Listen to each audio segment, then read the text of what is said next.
So we've been looking at limits. We looked at what limits were graphically and what was happening on the graph.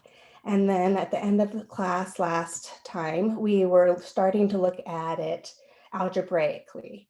And so first thing that we looked at, let's first review what a limit is. I have that up here. Okay, so intuitively, basically what we're doing, remember a limit as x approaches a of f of x equals L. So that L value is your Y value. So we're basically looking at values getting closer and closer to X equals A, and we're trying to look at the graph and see what is happening to that Y value. What Y value is that getting closer and closer to? And we remember they also have to be coming in on the left and the right the same in order for that limit to exist.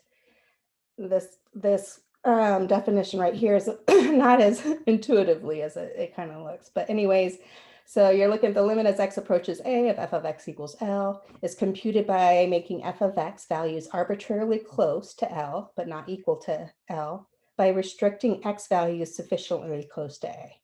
No, f of x is defined when x is near or close to A. So first thing we did for these examples, we went in and did direct substitution. We plugged in the value of where the limit was approaching. And then in the first example, that was 1. We saw we got a number 0 over 0, and we can't get that. That's actually not a number.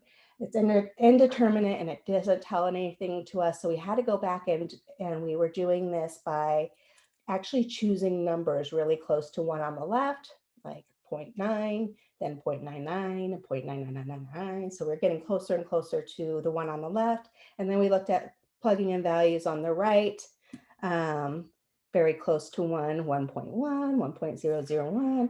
Anyways, we saw when we did that and we plugged the values in for x into the function that we were getting values that were getting closer and closer to, I believe this first one was 1/2. I'm not going to go through that, but I just kind of wanted to give us a brief overview of what we've looked at. And now I'm going to give you some tools that we can find these limits algebraically a lot easier and smoother than having to go in and always plug in values close to that value of x that we're looking at.